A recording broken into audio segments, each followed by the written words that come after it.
धन्यवाद करते हैं इस समय के लिए। खुदा ने हम सबको फिर एक बार जोड़ा और आज की सुबह हम उसकी जीवित परमेश्वर के वचन में बढ़ने के लिए, सुनने के लिए ये मौका दिया। इसके लिए परमेश्वर का धन्यवाद। आए हम सब मिलकर प्रभु के वचन को ध्यान करेंगे। आज मैं आप सबको इब्रानियों की किताब की ओर लेकर जाना चाहता हूँ। उसकी 4 अध्याय 1 से लेकर 4 आयत तक हम प्रभु के वचन को देखेंगे। और यहाँ इब्रानियों का किताब book of Hebrew chapter 4 verse 1 to 5। यहाँ परमेश्वर के वचन में इस प्रकार से लिखा है, इसलिए जबकि उसके विश्राम में प्रवेश करने की प्रतिज्ञा अब तक है, तो हमें डरना चाहिए। ऐसा न हो कि तुम में से कोई जन उससे वंचित रह जाए, क्योंकि हमें उन्हीं की तरह सुसमाचार सुनाया गया है, पर सुनने हुए वचन में उन्हें कुछ लाभ न हुआ, क्योंकि सुनने वाले के मन में विश्वास के साथ नहीं बैठा। परंतु हम जिन्होंने विश्वास किया है उस विश्राम में प्रवेश करते हैं, जैसा उसने कहा, मैंने अपने क्रोध में शपथ खाई कि वे मेरे विश्राम में प्रवेश करना न पाएंगे। यद्यपि जगत की उत्पत्ति के समय से उसके काम पूरे हो चुके थे, क्योंकि सातवें दिन के विषय में उसने कहीं यूं कहा है, परमेश्वर ने 7वां दिन अपने सब काम को निपटा करके विश्राम किया। और इस जगह फिर ये कहता है, वो मेरे विश्राम में प्रवेश न कर पाएंगे। आमीन।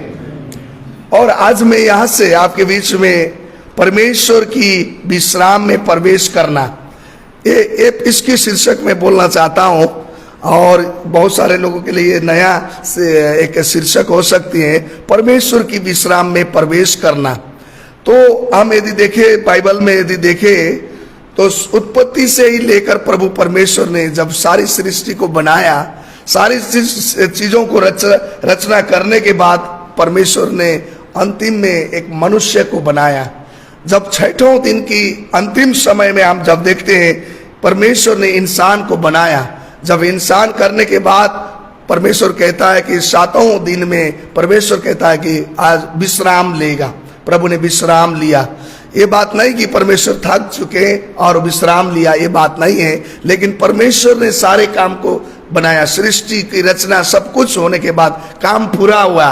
उसके बाद प्रभु परमेश्वर ने कहता कि ये दिन विश्राम के दिन ठहराया गया।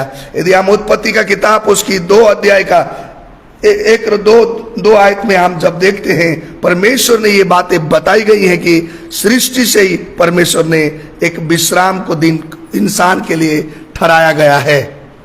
तो इसलिए हमें यहाँ पर जानना चाहिए कि विश्राम दिन, विश्राम मतलब आज बहुत से परमेश्वर चाहता है कि उसके लोग, उसके बेटा बेटी विश्राम में प्रवेश करें।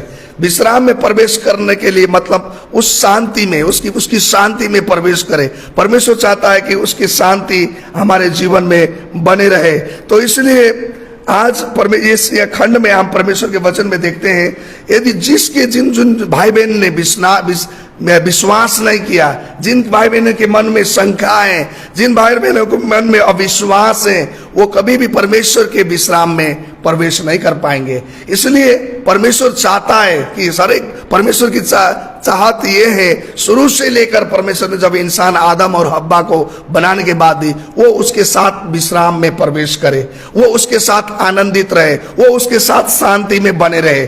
प्रभु परमेश्वर चाहता है। इसलिए आज हमें भी ये परमेश्वर का वचन कहता है कि यदि हमारे बीच में, यदि हमने परमेश्वर में हम विश्राम चाहता है, हर एक इंसान विश्राम चाहता है। जब कुछ भी काम करता है वो थकित हो जाता है, उसके लिए विश्राम की जरूरत होती है, उसको आराम की जरूरत होता है। इसलिए परमेश्वर ने ये बात बोली है, वचन कहता है कि मत्ती का किताब 28 का यदि 11 का 28 में हम देखें, परमेश्वर क्या कहता है कि हे बोझ से दबे लोग मेरे को लाओ, मैं तुम्हें विश्राम दूंगा। परमेश्वर विश्राम देता है।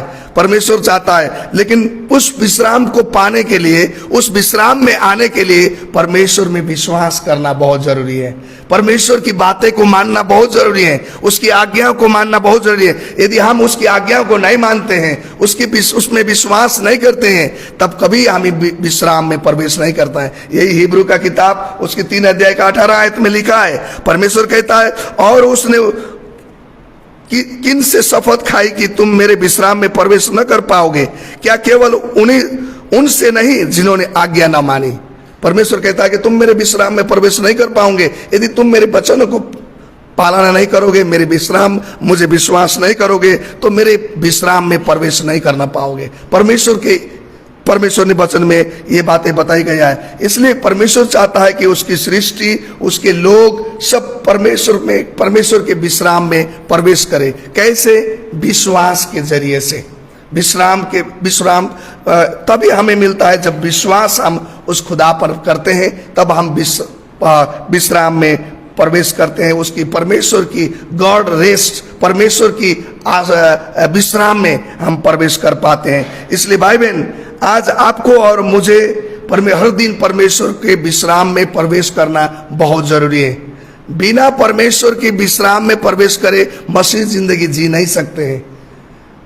यदि हम कुछ दिन तो हम चल पाते हैं, लेकिन थकित हो जाते हैं, फिर चिंता आती है, परेशान आती है, हम मुश्किल में पड़ जाते हैं। इसलिए परमेश्वर चाहता है कि हम उसके विश्राम में प्रवेश कर चलने के लिए, विश्राम पाने के लिए उससे विश्वास करना बहुत जरूरी है। उसके साथ साथ में हमें चलना बहुत जरूरी है। परमेश्वर के वचन में लिखा, यदि आप भजन संहिता उसकी 62 अध्याय का 1 से लेकर 2 आयत में परमेश्वर कहता है कि मैं तुम्हारी आत्मा के लिए विश्राम दूंगा। परमेश्वर ने बोला है, मैं तुम्हारी आत्मा के लिए विश्राम दूंगा।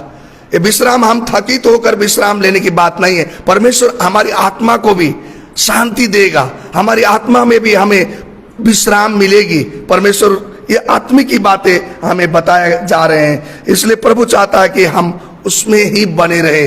परमेश्वर की ओर से ही हमें विश्राम मिलना है और दूसरी ओर से नहीं। यीशु मसीह ने खुद कहे हैं कि मैं तुम्हें विश्राम दूंगा। और प्रभु उसमें 29 आयत में प्रभु कहता कि मेरे जुआ हल्का है, तुम ले लो और तुम उस विश्राम में प्रवेश करो। प्रभु के यीशु मसीह कहते हैं मेरी बातों को मानो।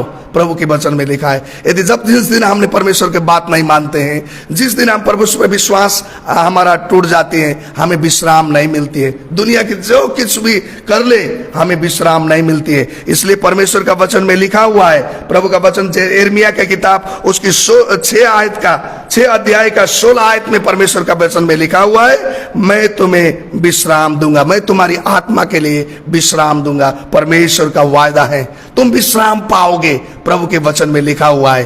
तो सचमुच में भाई बहन, हमें अपनी आत्मा के लिए, अपने जीवन की विश्राम के लिए हमें परमेश्वर के पास आना है, परमेश्वर में विश्वास करना है और उसकी बातों को हमें मानना बहुत जरूरी है। प्रभु के वचन में लिखा हुआ, एक बार हम देखते हैं मूसा प्रभु परमेश्वर से कहता है कि प्रभु अभी यहाँ से यदि तू हमारे साथ में नहीं चलेगा तो हमें आगे लेकर ना जा।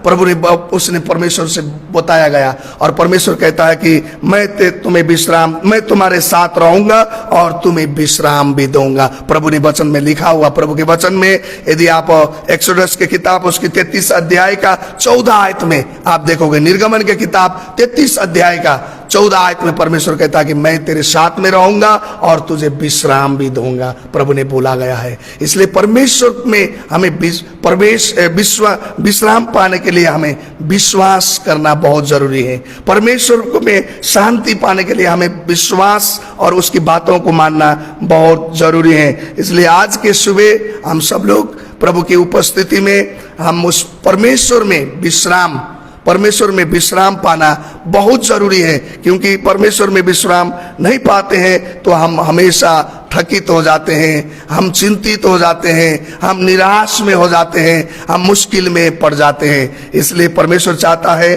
कि हम उसकी विश्राम में प्रवेश करें और उसकी महिमा के लिए हम आशीषमय जीवन जी पाए। ये प्रभु का वचन है और मैं आज इस वचन से आप सबको उत्साहित करना चाहता हूं, क्योंकि जब प्रभु का विश्राम में हम प्रवेश में करते हैं, जब हमारे मन में शंका नहीं होगी, जब हम हमारे मन में कोई प्रकार की अविश्वास नहीं रहेगा। सचमुच में हम विश्वास के साथ परमेश्वर में प्रवेश करते हैं। इसलिए परमेश्वर ने अपने लोगों के लिए विश्राम ठहराया गया है। परमेश्वर ने अपने लोगों के लिए विश्राम का दिन दिया गया है ताकि हम सब लोग उसमें प्रवेश करें और अपना जीवन आनंदित होना पाए। आमीन।